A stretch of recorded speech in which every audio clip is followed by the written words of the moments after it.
Good afternoon everyone. Today we're looking at a very unique, truly unique piece. We're coming up to Christmas, I thought I'd treat you guys to a little bit of a bespoke timepiece review.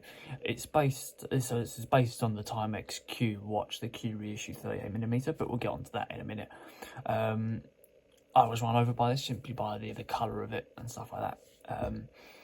There's only 100 of these made, so it's definitely good to get my hands on one. So let's get right onto it, shall we?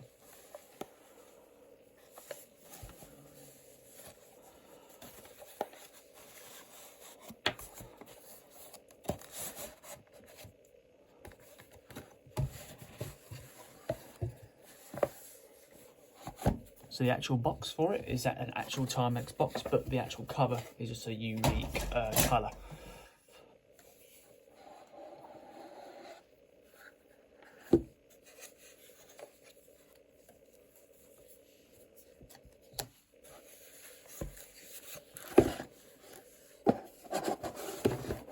That's one side. So the actual box, it's nice. It's very, very heavy. Nice, slim style box. It's quite a wide box actually. It fills the entire sort of width of the camera angle that I've got this at. Inside we've got a nice white finish on all of the obviously the cushion, the back plate, etc, etc. Nice fabric and nice stitching for the Timex logo as well. But the main thing we're looking at today is obviously the watch.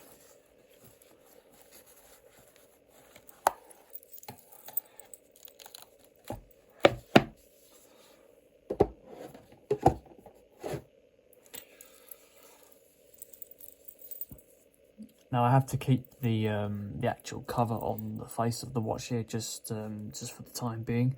I'm not allowed to take it off, just for the nature of the supplier that I've got this from. So this is the Timex Q Mirage 38mm. It is 11.5mm case thickness, so it's not a very thick watch, and it's actually based on the Timex Q Reissue 38mm that originally came out in 1979. Which had like a base price of £160, but the actual retail price is about £400, so it's quite a pricey watch.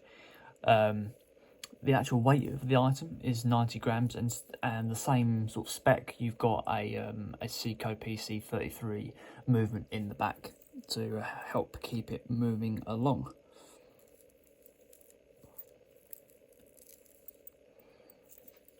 So you've got a critic glass going over the top of the actual watch on there.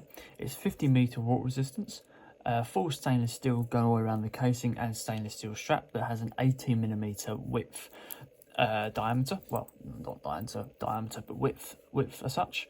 So let's have a look at the face here. So the face is obviously a very, very unique face.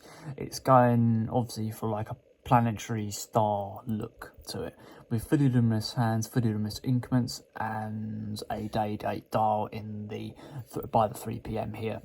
Not lots of colour going on here as well.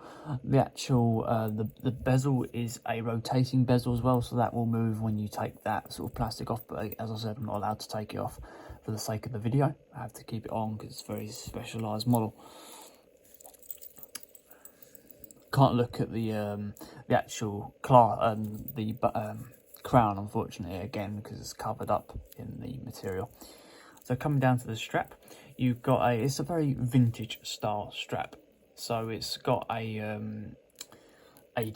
a sliding buckle system, and when you're trying to find the history of it, all you can find out is other straps and stuff like that. An interesting fact, actually, the deployment clasp was developed by Louis Cartier, who's obviously the founder of the Cartier watch brand in 1910. He patented the idea of the folding clasp. I'm not sure about the sliding clasp here. This one, the actual plate here, this just lifts up and then slides along based on the size that you want. It just wraps around your wrist in a simple fashion. 18mm in width, full stainless steel with a polished finish in the centre and a brush finish on the outside. Speaking of that effect, you've got a brush finish all the way on the casing, as you can see here.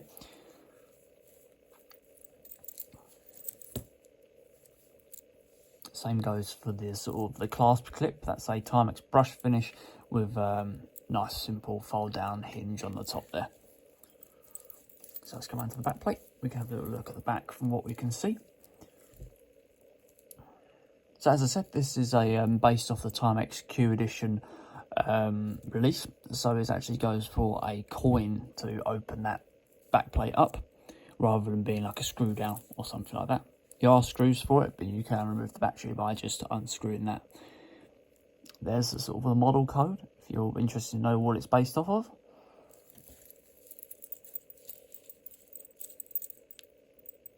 So there we go, guys. That is the Timex Q Mirage 38mm.